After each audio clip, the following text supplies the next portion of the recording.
Warning, Star Trek From the Holodeck contains adult language and discussions. If you're easily offended, do not continue to listen. Lock and load! Fire! Holodeck 3 program is reinstated. Open sesame! Commander Klingon vessel. We are energizing transporter beam. Now. One, engage!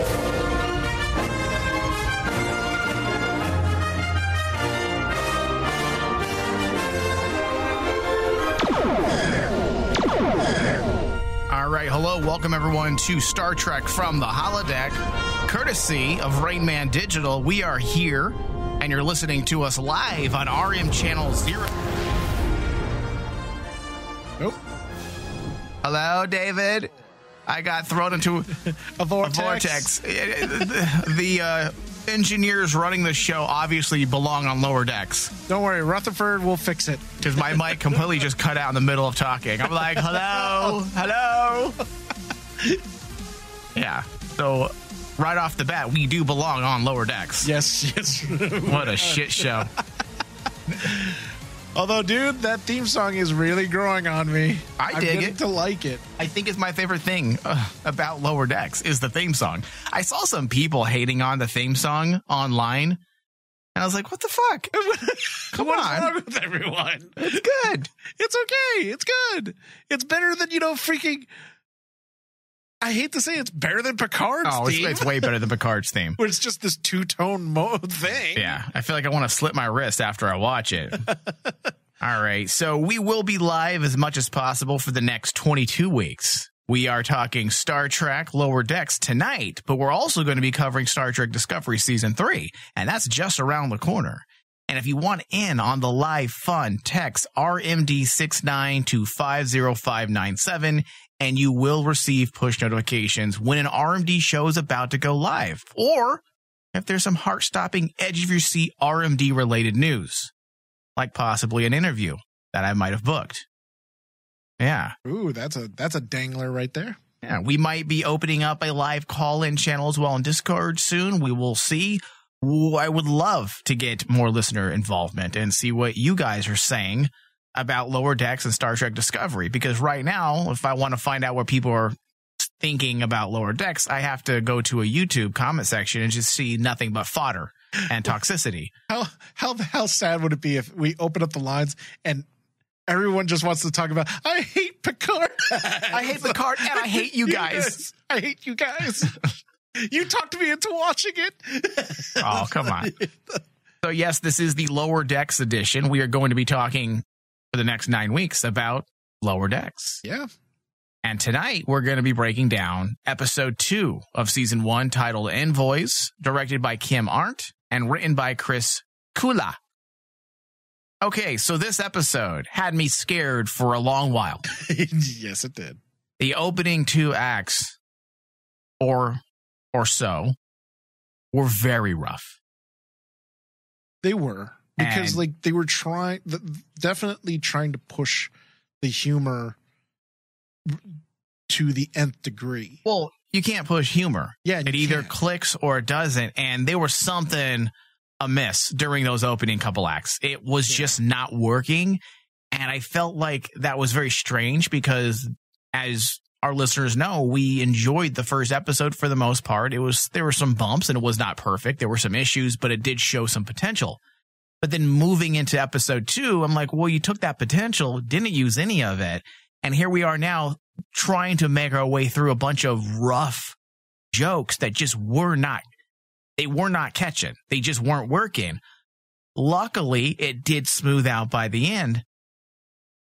Thanks to, mostly in part, to Rutherford. Ensign Rutherford was just the saving grace of this entire episode. Well, because Rutherford, as soon as they introduced his story arc, that's the thing. You followed an actual story arc of a character. What? What's that? Rutherford, when he got introduced in the first one, he had some of the best, funniest moments in episode 1 because he's not like bombastic and in your face like Mariner and Boimler.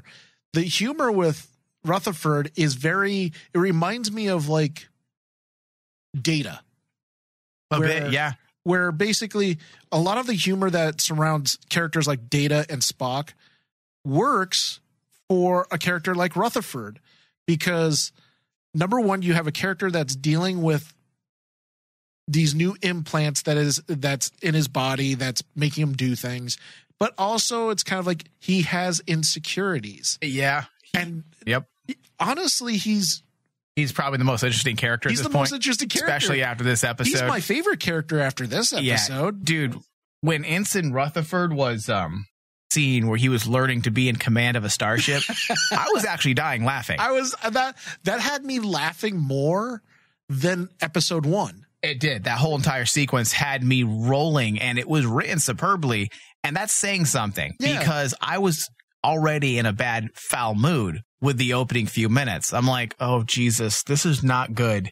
And the fact that they were able to win me over with a fantastic sequence should show people, David, that we're easy.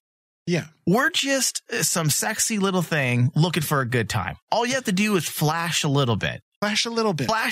And give us something. Give us something. And we'll love you for it. But long time. But when you take a look at Envoys, the best moments is with Rutherford, and a lot of the characters that they decide to pair Rutherford with get better character development than Mariner and Boimler. Yeah, what was that next thing? Operation Smorgasbord? I mean, that was amazing. The command crew, just because of Rutherford going through all the commands and seeing, hey, I want to try this. I want to try this area out. And in that way, we get to meet all the heads of the command of the Cerritos. Mm-hmm. Dude, I like the crew.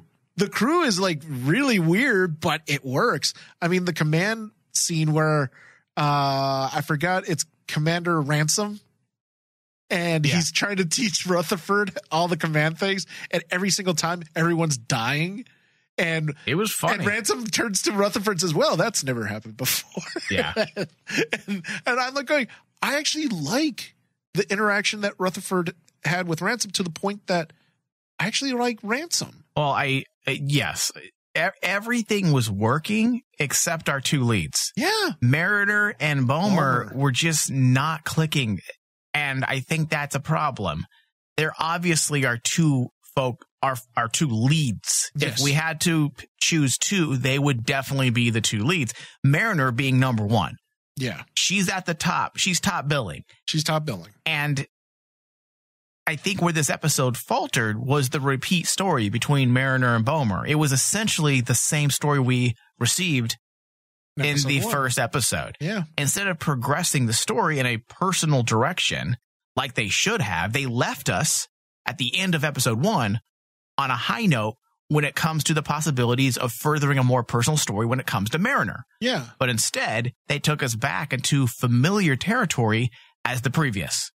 And that's the thing about the whole Mariner and Boimler storyline, is like they constantly throughout this episode were showing you glimpses of them doing things, but their actions never really progressed their characters. You were thinking that they were, especially in the very beginning. No, it was literally a repeat of last episode.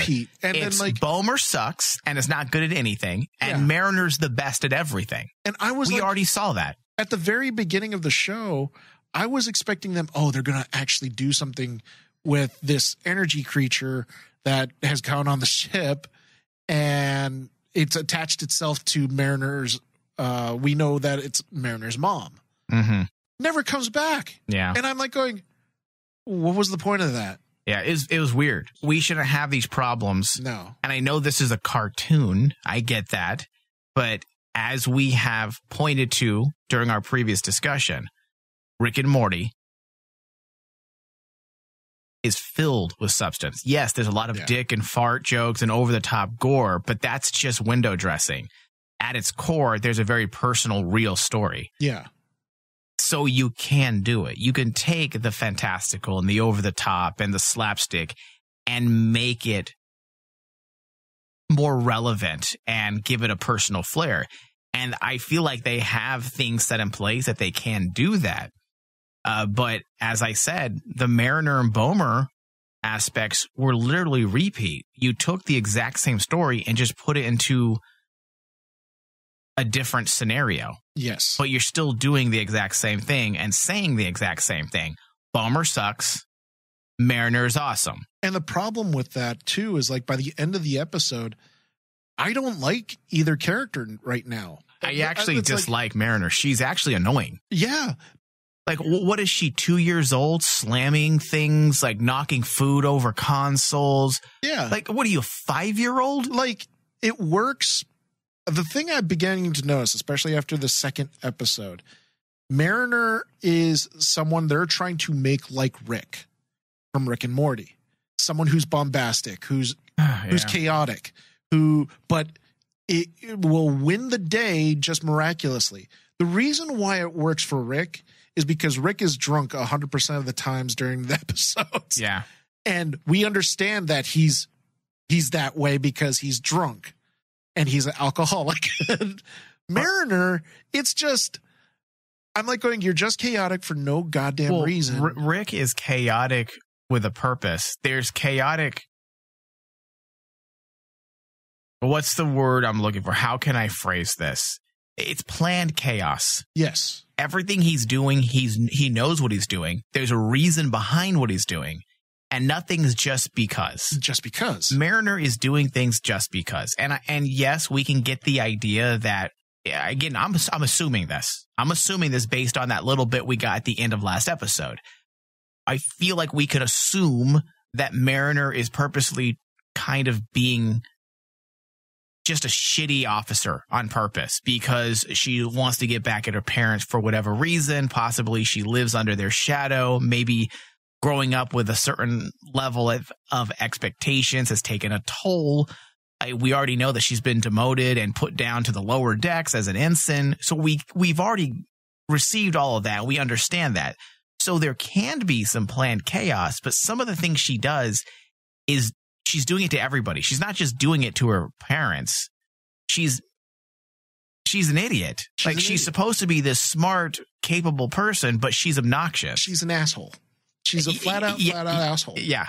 And I get it. They're trying to show Boimler as this naive character and everything, but okay. Mariner at least should, there needs to be chemistry between the two. And the way that Mariner deals with Boimler, it's not making her very charismatic. Unfortunately not. And I'm going, and some of the stuff that they did in this episode was like, let's just hand wave this. Mariner's good at this because she did this with this character way back when. We're never going to show it. But we're going to tell you. And guess what? That's telling us, not showing us. Right. And to go in line with what you were saying, Dave, Ensign Mariner is apparently talented in Klingon combat and can speak Klingon. Yeah. So, yet again, another talent that Mariner has. She's perfect. How hard is it? Well, let me backtrack. Because she's essentially perfect, she's not interesting. And I scratch my head and wonder, how hard is it for writers to understand that we like to see imperfect characters? Yes. We want to see them overcome obstacles. We want to see them grow. It's the very basis of creating an intriguing character arc. It's called an arc. When someone is just perfect and they know how to do everything, is there really ever going to be any hurdles? Yeah. For them? And they had a silver lining in this episode. At least I thought at first, and toward the end, when Boimler actually does the thing and wins the day in regards to the Ferengi problem that basically got brought up. And I don't want to go into spoilers because I do think that I'm still in the boat that basically let's give it a shot, give it 4 episodes and see where we go. But in this particular one, you have this moment where Boimler finally has a win, but you pull it from underneath him just so that Mariner basically wants to feel better about herself. And you make him look like a jackass. And you make him look like an idiot again. And it looks like, and then you put the spotlight on her and how perfect she is.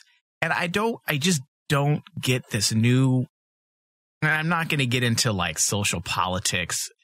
I just hate some of that stuff. And I feel like it destroys Star Trek. And there's so much toxicity within the fandom.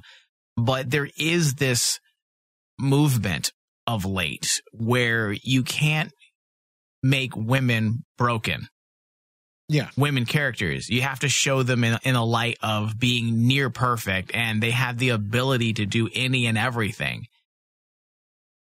And that's just not realistic. People are people. There are great men. There are great women. There are shitty women and shitty men. There are people that are really good at certain things, and some things they're just not that great at. But for some reason, the television and feature film industry, they've all gotten together and decided that this is how they're going to paint certain people. And it just doesn't, first off, it's not relatable, number one. No. Number two, is not interesting. We want to see characters that strive and struggle. Look at 7 of 9. Let's bring it closer to home. Look at 7 of 9, for example. She was literally perfect.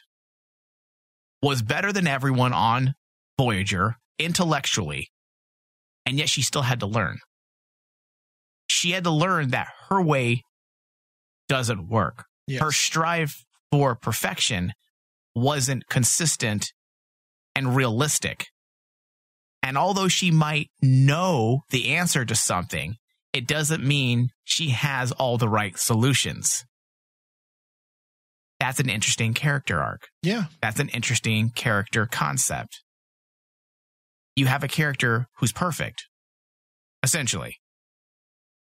And yet there are complications within that perfection. Yeah. That's how you do it. You have Wesley Crusher. Despite many thinking he was infallible, was continually doubting his abilities, suffered from lack of confidence, got rejected from Starfleet Academy, infected the Enterprise with nanites tech, and pretty much caused an accident that nearly destroyed the ship. Just to name a few. Data, also literally perfect. They found ways to make him struggle. His inability to understand the nuance of the human's sense of humor. Just to name a few. So these are examples within Star Trek. And the frustrating part too, just going back to this episode, then you go back, you compare the story that was happening with Mariner and Boimler to Tendi and Rutherford. Rutherford actually fits that whole storyline fits what you were just talking about classic Trek stories. Exactly. You know, Rutherford panicking because he's going to let down Tendi and doing like what he thinks is right. And we all know that Rutherford, all of a sudden, because of the tech that's in him, can do absolutely anything. But because of who he is, he can't fit into those other categories like security and command and medic. He's happy where he is. That's where his heart is in engineering. And like, you get that story, and I'm like, by the end of it, I'm like going, that's an actual real Star Trek story. Mm-hmm. That feels like that's true Star Trek. Well, he's a character that has the ability to be, again, air quotes, perfect. Perfect. But they find clever ways to make him not so perfect and gives him hurdles. As of right now, I don't know what Mariner's hurdle is. Exactly. She doesn't like her parents. Her parents don't like her. Is she a 14-year-old girl and no one's going to tell her what to do? Is she an adult? It feels flawed. Yes. Her character feels severely flawed. And the fact that she takes up 60-70% of the series is a huge issue for me right now. Until they do something to fix her character and start fleshing out those moments that we talked about during our last discussion, it's just taking this show down in terms of what it could be, in terms of quality. So I'm hoping they do make some changes when it comes to that, because her and the relationship between her and Boimler is just not working. It's not working. Yeah. And I mean, like, you have the other two characters that are leaps and bounds, I think, ahead of the two leads.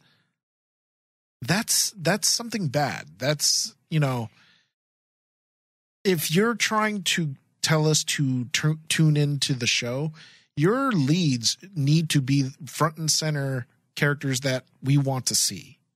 I don't want to tune into a show just because I want to see a background character. Yeah.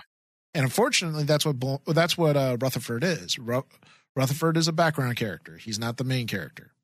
Yeah. So I'm hoping they do work out some of those kinks. We have another, 8 episodes to go until the end of the first season. There's plenty of time to, yes. I'm hoping as these episodes are being written, and I understand the nature of TV, you're on a very rigorous deadline schedule. And I'm sure there's not a lot of chances to go back and rewrite some issues that you may have found down the road. But hopefully, as they were writing in that writing room, they managed to realize and say, you know what, this whole thing with Mariner and Boimler is just not working. It needs to be fixed. Yeah, let's fix it. And I do know, according to an interview, I do know, based on reading this interview, that Mike McMahon, he did say that when they sit in the writing room, that they essentially sit down and write an actual Star Trek story.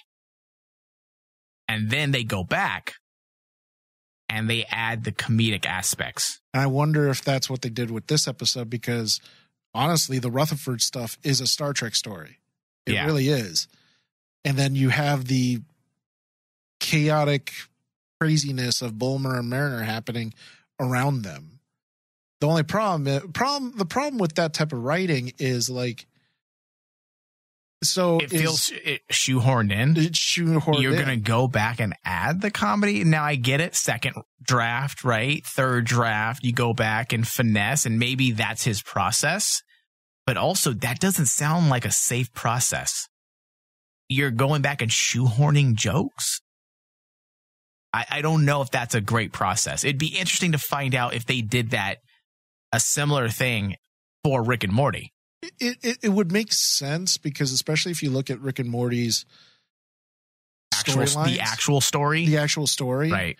It seems like they have this actual story, and then you sprinkle things in there, like the Pickle Rick segments and all the craziness of all the side characters. The problem with that, though, is it's the side characters that do all the crazy shit, right? Yeah. In Rick and Morty. The story is around Rick and Morty themselves. Yeah. The craziness is all the characters around them. Here, the problem is your craziness is the main characters.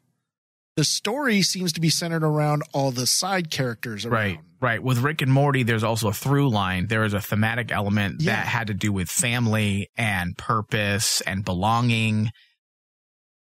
And we picked up on that pretty quick on Rick and Morty. Whereas with this, going into episode 3, I'm not sure what their theme is and what their through line is. So I'm hoping that changes pretty soon here. Now, on a recent panel, or during a recent panel, I should say, Mike McMahon had said that him and his supervising producer talked about how they craft elements of the show as a standard Star Trek series and then allow the humor to stand on its own, apparently. That's the exact phrasing. Yes. Supervising director Barry Kelly said he designs shots to fit with the style of TNG, adding it's only going to make the comedy funnier the more serious I take the sci-fi. McMahon revealed the score is being recorded just like Star Trek Discovery, with musicians individually recording at home. That's all well and good, yeah.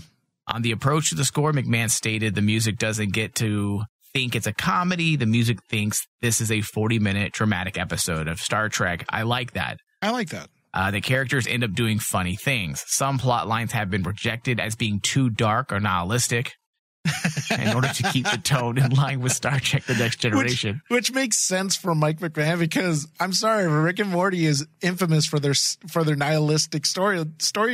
telling. Hey, I don't think they should be rejected. Let them be creative in there. Yes. Guys, let them be creative. Let them do their thing. If you hired Mike McMahon, one of the writers of Rick and Morty, the co-creator of Solar Opposites, let him do his thing. You hired him because of that, obviously. Here's the thing, though. Do you think that, I hate to say this, but Alex Kurtzman and all them thought, hey, let's get Mike McMahon because he's the hot hand with Rick and Morty? Probably.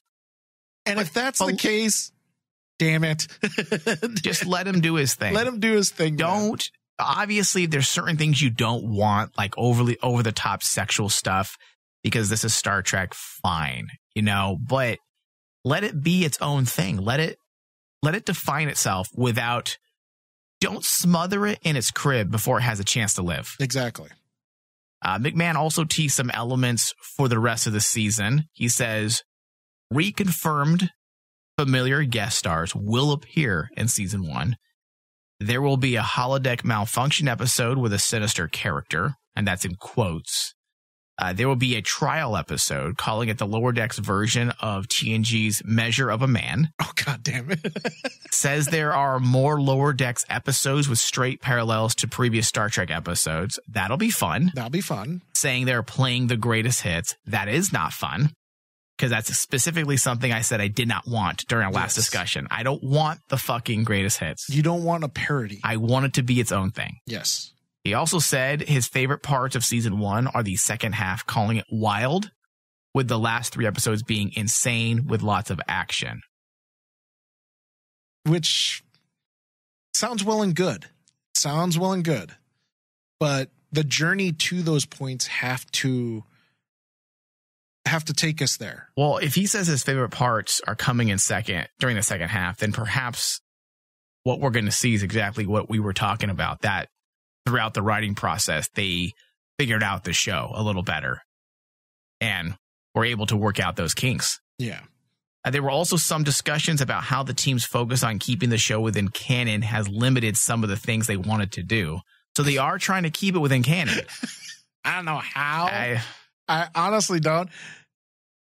With a show like this, you shouldn't really care about canon. I agree. And I'm a stickler for canon, Dave, as you know. I get angry when with the idea that, I believe there was talk a couple years ago about not adhering to canon any longer, saying, why do we need to do this? I'm like, yeah, there's a reason. There's a reason.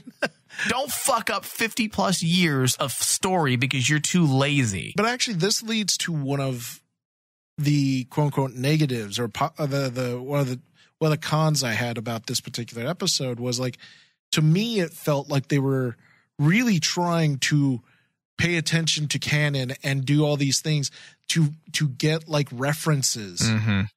And only like hardcore Star Trek fans are going to know. And I'm like going, hey, I applaud that. Great.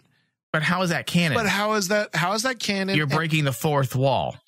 And how is that affecting your narrative? Yeah.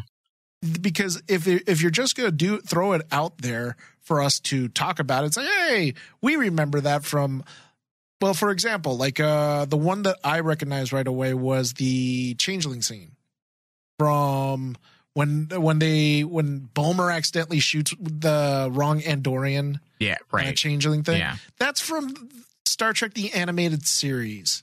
That's a callback to that changeling creature that basically it's a shapeshifter. The shapeshifter. Yeah. And that was a callback to the animated series, and I'm like going, okay, are we going to get a continuation of this? Yeah. And you don't. And by the end of the episode, I'm like going, well, that was goddamn pointless. Well, dude, as I said, the Boimler and Mariner stuff were not that great.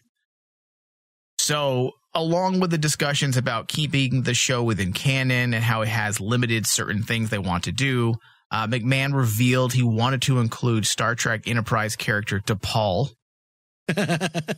but felt even though Vulcans could live long lives, she would be too old or dead by 2380. No. I knew you were going to defend this. You're going to defend this. Mike, she'd be too old. This is where we have a time traveler time traveling episode. Okay, let's go around that fucking sun. All right, Mike, you can't bring T'Pol back. She has to stay within her timeline. Shut up, David. Don't ever tell me that. And if they brought her in, she'd be old and wrinkly. David, that's why I said let's go around the sun. Let's find the closest yellow sun and let's do this. Let's have a time travel episode. There was also talk of the possibility of McMahon wanting to bring in Wesley Crusher, saying there's a character that's off with the Traveler that I really wish wasn't, so we can utilize that character. Oh, dude, that'd be funny. Well, I don't know why that would be off limits. If he's with the Traveler, why don't you bring the Traveler and Wesley in? Yeah. And have an episode about the Traveler. That'd be freaking cool. Unless the powers that be don't want them messing with this, because this is connected to canon in its own way. So, should be interesting, right? It should be interesting. I mean, that's the thing. McMahon comes up with these really great ideas, and I hope it gets there. However, the number one thing I'm going to be thinking to myself is, that's great. You're coming up with great ideas. What are you trying to tell me in the story? Right. What is it about? What is it about? Isn't that what we always say? Nowadays, yes, because it is the most important question that you need to ask dealing with Star Trek. What the hell is it about? Yeah. All right. So Easter eggs. There's a lot of callbacks. No. These are ones that I would consider Easter eggs. One is when Mariner was dreaming. She was apparently dreaming about Khan. While Mariner is napping on the shuttle, we catch her murmuring, buried alive, marooned for eternity. When she wakes up, she says, I keep having this awesome dream. She's obviously dreaming about Khan's famous speech in The Wrath of Khan. I shall leave you as you left me. I'm not going to do a Khan voice, but you get it. The Janeway Protocol. That was actually one of the things I wanted to bring up, because that's paying homage to your canon in a right way. This is how you do it. Yeah, that's a true Easter egg, by the way. So we're not quite sure what it means using the Janeway Protocol, but the Commander Ransom acts like Rutherford should know what he's talking about. And then the article where I got this particular Easter egg from says, in truth, we have no idea what the Janeway Protocol is, other than it references Captain Janeway from Star Trek Voyager. However, because this holodeck simulation involved temporal rift, it seems possible Ransom is suggesting Rutherford should have tried to use time travel to reset everything. Yes. That's what I realized, too, when I rewatched it. I'm like, that particular scene, because as I said, the Rutherford stuff is my favorite parts of the whole episode. Yeah. And the Janeway Protocol is like hilarious, because like it didn't dawn on me until it happens. And they mentioned that, there's a temporal vortex in front of us, Captain. What should we do? And it's like, oh no. Yeah, that makes sense now why you bring it and say the Janeway Protocol, because any fan of Voyager knows Janeway was the one who dealt with time travel. Yeah. All right, Dave, let's move into our RMD score and our final thoughts. It is that time. Okay. We will talk our final thoughts, then we will rate the episode, and then we'll get into some talk about the ratings, how this show is being received, and we'll see how things progress from there. Go ahead, Dave. Okay. My final thoughts on the episode, as I said, it has its bumpy moments, but it has some really good moments too.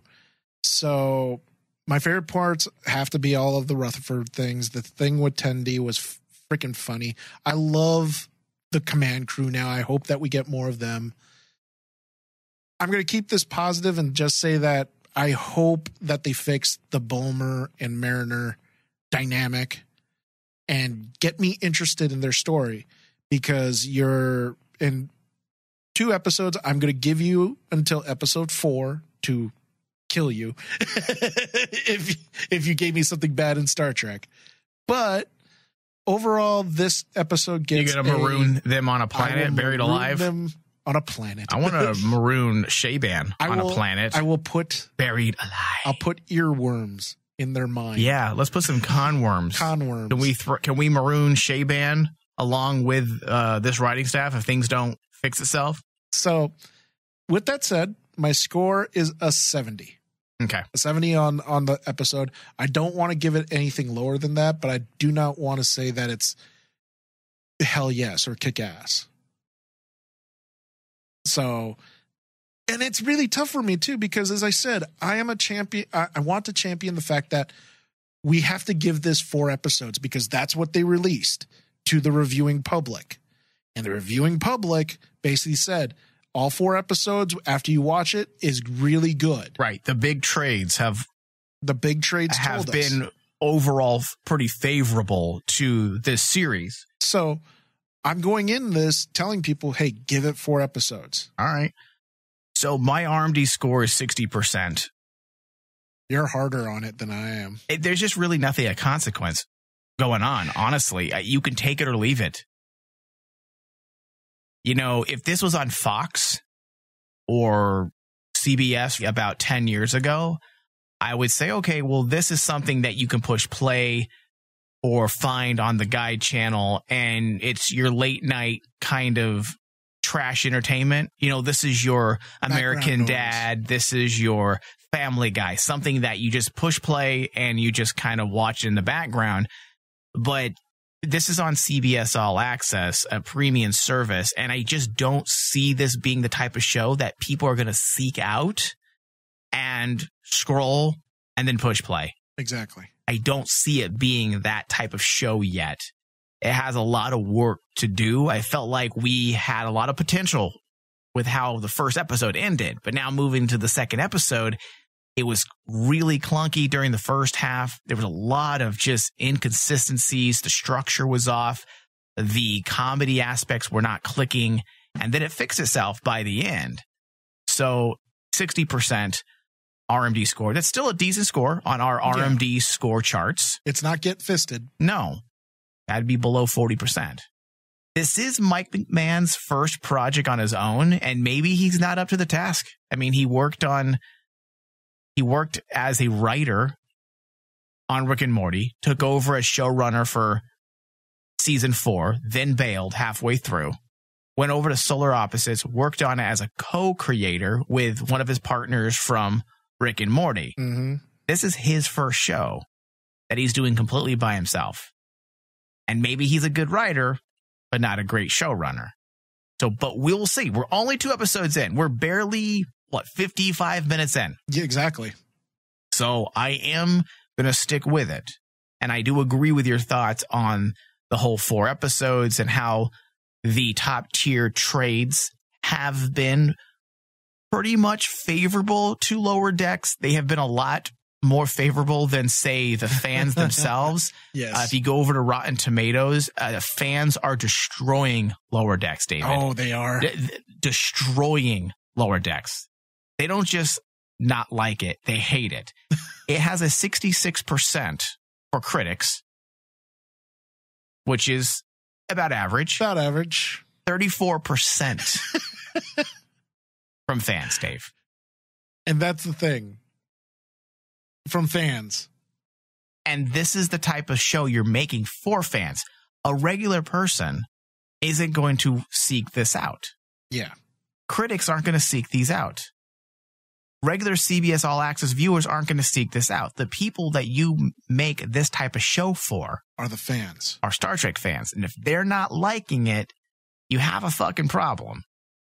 See, things like Picard will reach out to the mainstream. So if your core fans don't like Picard, then you're not going to be in that hot seat to where it's unbearable. Yes. The fans are going to dislike you. But because the mainstream don't understand the finer details of Trek at times and the nuances that make up Trek, they can shrug off issues that some of the hardcore Trek fans will have and just be like, well, this is really good. It's about Picard. Meh. And they won't have the problems that many Trek fans have. Yeah. This is different. This isn't your typical mainstream show. My baby's mom isn't going to check this out. Exactly. Your fiance, Dave, isn't going to check this out. It's not going to check this out.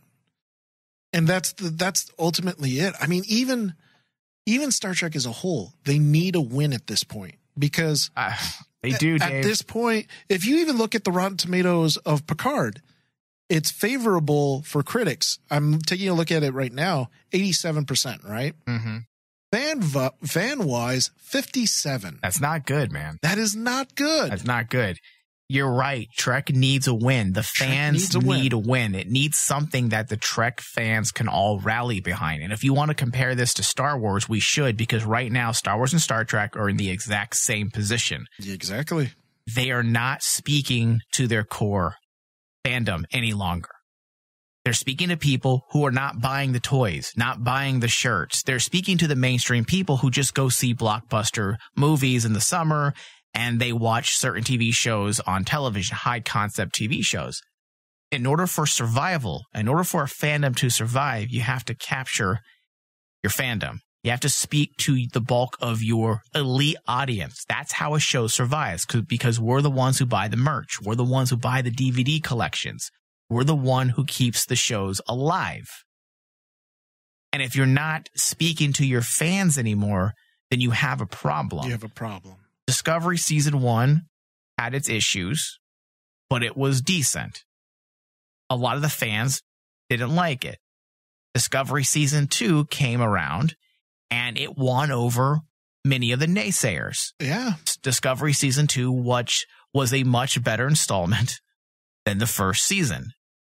Then Picard came, and it went down again, right down the tubes. People hated Picard. So now we're in a position where Star Wars was at after Last Jedi, because Picard was Star Trek's Last Jedi. It was, I cannot believe you did that to Luke Skywalker. I cannot believe you did this to Picard. I cannot believe you made this decision with an iconic character. I can't believe you did this to 7 of 9. You destroyed 7 of 9. She is no longer 7 of 9. She is essentially Sarah Connor with a chip on her shoulder. Yep. This isn't 7 of 9. This isn't 7 of 9 has never been like this. Picard has never been a tired, beaten old man with no self-esteem who is completely unable to do anything on his own. So, not going down, I don't want to go down a hole of negativity because I love Star Trek, always will love Star Trek, and I'm not going to ever be like these people on YouTube that just create videos literally every 15 minutes talking trash about Star Trek. I'm not going to do that, but I'm also not going to sit here and pretend there aren't problems. There are problems, and we need to assess them and rectify them before it's too late. Is that fair to say, Dave? I think that's very fair to say, because I'm with you. We need a win. We need to feel good. And I'm sorry, I'm worried that basically they're going to wait till Strange New Worlds and basically start touting, this is the show that we want to give fans. Yeah, Dave, but if things don't shape up, if Lower Decks doesn't deliver, if Star Trek Discovery Season 3 doesn't deliver, if Picard Season 2 doesn't deliver, CBS All Access will not order Strange New Worlds. Exactly. So we need this Star Trek to do well so that we get more. Yes. So I'm not of the mindset of getting on the internet and talking trash. Some of these fans, dude, are so just bitter, and I understand the bitterness, but it just deflates your own enthusiasm. A friend of mine sent me a link to this guy's review of Lower Decks, and he's just not fair with it. And I do understand his arguments. He makes valid points, but he rips it to shreds and uses, identity politics as his way to tear everything up, saying this is more liberal garbage, blah, blah, blah, blah, blah. And he does have valid arguments. But these people, all they do is hate on Star Trek. And it's not just him, dude. There are thousands of YouTube pages that are just designed to destroy this current era of Star Trek. And I don't want to be associated with that. No, I don't either. I mean, I'm tired of being negative. I want a win as a geek. Yeah. Please. Yeah, for sure. All right. I want to thank everyone for listening. I want to thank you, David. Thank you. Live long and prosper. I couldn't help but notice your pain. My pain. It runs deep. Share it with me. End simulation.